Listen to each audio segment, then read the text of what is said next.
बिस्मिल्लाहिर्रहमानिर्रहीम, अस्सलाम वालेकुम एंड गुड मॉर्निंग दोस्तों, कैसे हैं आप? आई डू होप आप सब अच्छे होंगे जी। आज का जो इमिग्रेशन टॉपिक है ये बड़ा इम्पोर्टेंट है उन लोगों के लिए जिनके पास 10 इयर्स का जो लॉन्ग रेजिडेंसी जिसको वीज़ा कह लीजिए, या जिनके पास 2.5 साल का 2.5 ईयर वीज़ा रूट होता है और वो 10 इयर्स रूट पे होते हैं। सो उनके हवाले से नंबर एक तो मैं ये बताता जाऊँ कि मैं यहाँ पे सिर्फ इंफॉर्मेशन शेयर कर रहा हूँ जी। और अगर आप इसको ख़ुद डायरेक्टली भी पढ़ना चाहें तो आप होम ऑफिस की जो वेबसाइट है जो कि अपेंडिक्स लॉन्ग रेजिडेंस के नाम से है, आप वहाँ पे इसकी फुल तफसील जो है, डिटेल्स जो है, आप वहाँ पे पढ़ सकते हैं। एंड यहाँ पे मैं आपको not giving a legal advice, it's not a legal advice, मैं सिर्फ होम ऑफिस की जो ये गाइडलाइन है मैं उसको आपके लिए जो है डिटेल्स जो है मैं उसकी वो शेयर कर रहा हूँ जी। अच्छा, इसमें ये जो नई गाइडेंस जो आ रही है जी, अगर हम इससे अनटिल 11 अप्रैल 2024 तक की पहले हम बात करेंगे, अप्रैल 2024 तक की लॉन्ग रेजिडेंस के ऊपर। उसके बाद जो है ये जो न्यू रूल्स में जो चेंजेस आई हैं जुलाई के बाद जो है, ये अभी जुलाई चल रहा है जी, 9 जुलाई के बाद जो चेंजेस आई हैं फिर हम उस सेकंड पार्ट में उस पर बात करेंगे। सो लेट्स गो फर्स्ट जो है 11 अप्रैल 2024 से पहले। सो 11 अप्रैल 2024 से पहले जो 10 इयर्स लॉन्ग रेजिडेंस रूट था जिसकी बेस के ऊपर इंडेफिनिट लीव टू रिमेन की एप्लीकेशंस वगैरह फाइल की जाती थी, उसमें ऑब्वियसली आपने 2.5 साल का आपको वीज़ा मिला हुआ है, फिर उसके बाद आपके अब 10 साल मुकम्मल हो गए, अब आपने ILR के लिए अप्लाई करते हैं तो तब उसमें एक सेक्शन एक आता है जिसमें आपने प्रूव करना होता है कि जी कि हम UK में जो था हमारी लॉन्ग रेजिडेंसी रही है, long residency and lawful residency जो है। सो उसमें बहुत से लोग जो हैं वो इस पॉइंट के ऊपर कंफ्यूज हो जाते हैं।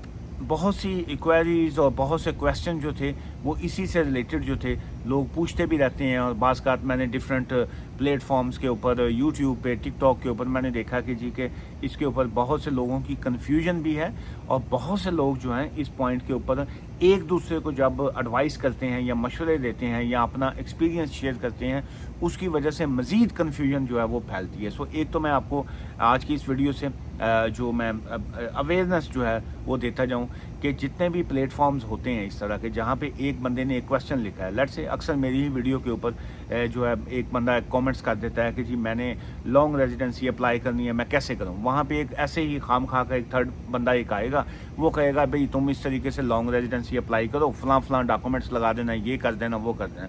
फिर वहाँ पे एक और बंदा उठेगा, वहाँ पे उसको जवाब देता है कि मैंने अप्लाई किया था, मेरा तो 3 महीने में वीज़ा आ गया। वहाँ से एक थर्ड पार्टी एक और आएगी, मेरे 9 महीने हो गए, 10 महीने, मेरा अभी तक केस का जवाब नहीं आ रहा। फिर वो एक पूछेगा आपने कौन से डॉक्यूमेंट्स लगाए, वो कहेगा मैंने ये डॉक्यूमेंट्स। सो इस तरह सोसाइटी में जो है वो कन्फ्यूजन पैदा होती है और इस तरह की कन्फ्यूजन जो है वो हमेशा नुकसान होता है उसका। सो इसलिए एक तो जहन में रखिए कि इस तरह की सिचुएशन में ऑलवेज बेस्ट कि आप अपनी सिचुएशन के मुताबिक जो है लीगल एडवाइस लिया करें, अपने सरकमस्टांसिस के मुताबिक। मे बी एक पार्टी को जो 10 इयर्स वीज़ा रूट है उसने पहले ओवरस्टे रहे हों, उसके बाद उन्होंने चाइल्ड की बेस पे उनको 7 इयर्स चाइल्ड रूट के ऊपर जो है पेरेंट्स को जो है वो 10 साल का वीज़ा ग्रांट हुआ हो, मे बी उन्होंने असाइलम किया हो, उनका असाइलम रिफ्यूज़ हुआ हो, फिर उसके बाद जो है उन्होंने उनको 2.5 साल का 2.5 ईयर वीज़ा रूट मिला हो। सो अब इस दोनों सिनेरियो में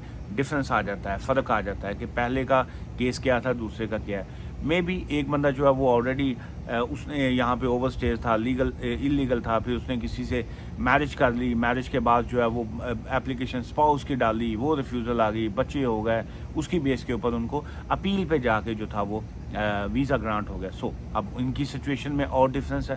सो इसलिए हर केस का जो होता है वो सिस्टम सिनेरियो जो है वो डिफरेंट होता है। सो इसलिए कभी भी जो है आपको किसी और केस की वजह से अपने पे उन चीज़ों को हावी नहीं करना चाहिए। चलिए, अब ये तो बात होगी जी कि जो आपका 11 अप्रैल से पहले था।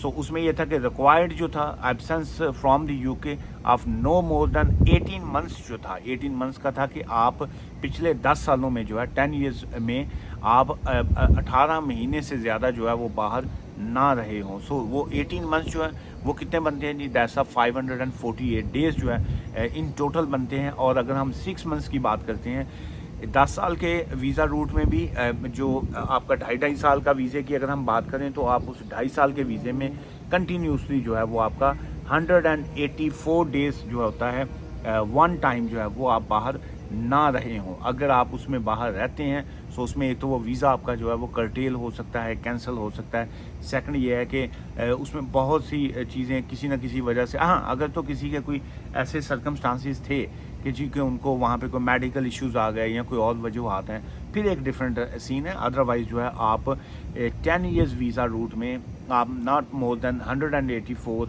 डेज 6 मंथ से ज़्यादा जो है वो बाहर नहीं रह सकते हैं। और अगर आप 10 ईयर्स की बात करेंगे so then the time was 548 days जो है वो था कब जी, अनटिल 11 अप्रैल 2024 तक जो था। फिर उसके बाद इसमें रूल्स में जो था ऑब्वियसली कन्फ्यूजन, फिर लोगों की और चीज़ें और काफ़ी चीज़ें जो थी। उसके बाद 9 जुलाई को जो है, आज 14 जुलाई, ये 2-3 दिन पहले जो है ये मैं इसकी लेटेस्ट जो है वो अपडेट आपके साथ शेयर कर रहा होता हूँ। और इसलिए मैं कहता हूँ कि जी के चैनल को सब्सक्राइब रखा करें, आगे दोस्तों तक भी शेयर किया करें, क्योंकि बहुत से लोग ऐसे हैं जिनको अवेयरनेस नहीं होती। और आप ये जब से ये मैंने ये यूट्यूब का चैनल शुरू किया है, आप मोस्ट जो टॉपिक्स हैं या चीज़ें जो हैं आप उस पर क्लिक करेंगे तो आपको उस पर अवेयरनेस मिलेगी, नॉलेज मिलेगा। और आप अगर देखेंगे तो आपको ये फील होगा कि जिस दिन जो अपडेट आती है, मेरी इमीडिएट कोशिश होती है कि विद इन 1-2 डेज़ जो है वो मैं उसके ऊपर तफसील से जो है मैं बात किया करूं।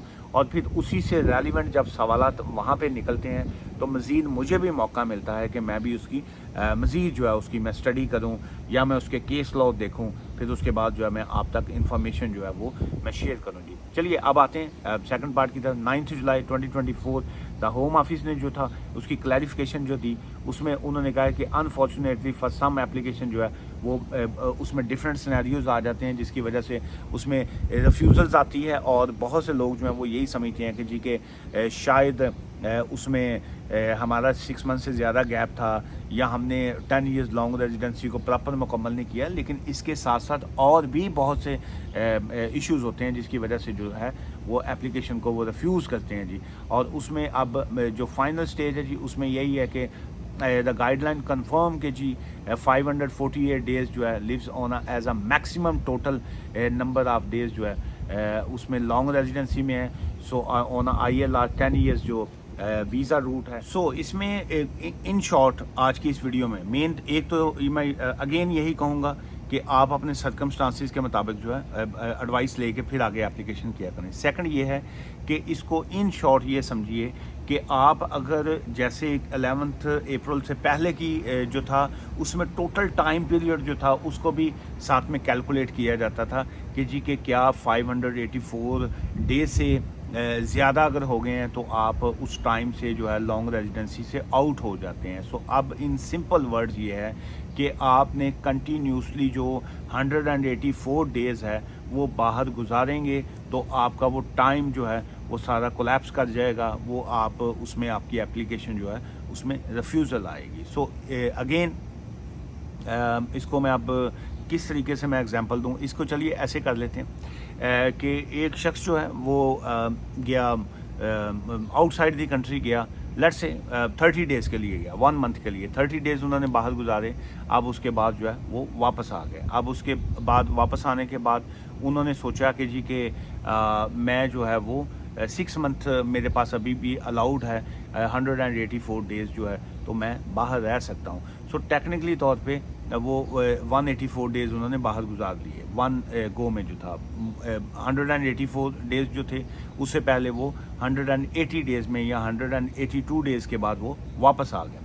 लेकिन अब जो पहला पीरियड उन्होंने 1 मंथ का गुजारा है, अगर हम उसको और इसको कैलकुलेट करेंगे तो एंड ऑफ द टाइम जो है वो उसमें इश्यूज़ जो हैं वो क्रिएट हो सकते हैं। सो एक तो ये है कि आपका कंटिन्यूसली जो है वो 184 डेज़ जो है वो बाहर नहीं होने चाहिए।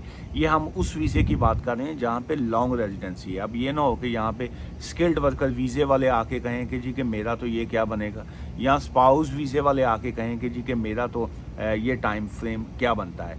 हर केस का एक इंडिविजुअल मेरिट होता है, हर केस की एक डिफरेंट सिचुएशन होती है। स्किल्ड वर्कर वीज़े वाले का डिफरेंट रूट आएगा, स्पाउस वाले का डिफरेंट रूट आएगा। हम उन केसेस की बात कर रहे हैं जिसका मैंने स्टार्टिंग में जिक्र किया है। सो आज की इस वीडियो से मुझे इजाज़त दीजिएगा।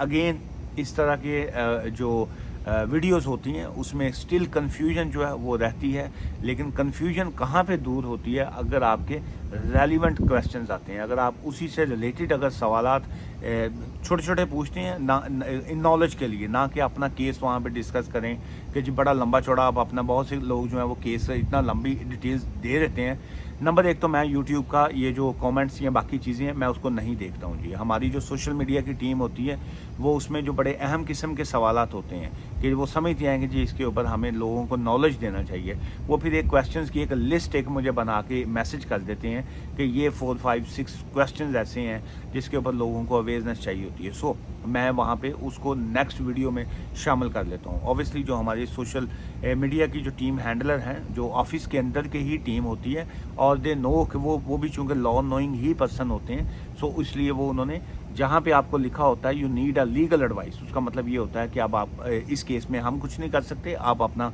लीगल एडवाइस लीजिए। जहाँ पे लिखा होता है द क्वेश्चन, हम बहुत से आपके कमेंट्स के ऊपर लिखा होता है कि your question has been added for a next video जो है, तो उसमें हम फिर वो वाला जो सवाल होता है जो उससे अगली वीडियो अपलोड की जाती है उसमें जो है वो शामिल कर लेते हैं जी। आज की इस वीडियो से मुझे इजाज़त दीजिएगा, दुआ में याद रखिएगा। Take care, thank you, bye for now.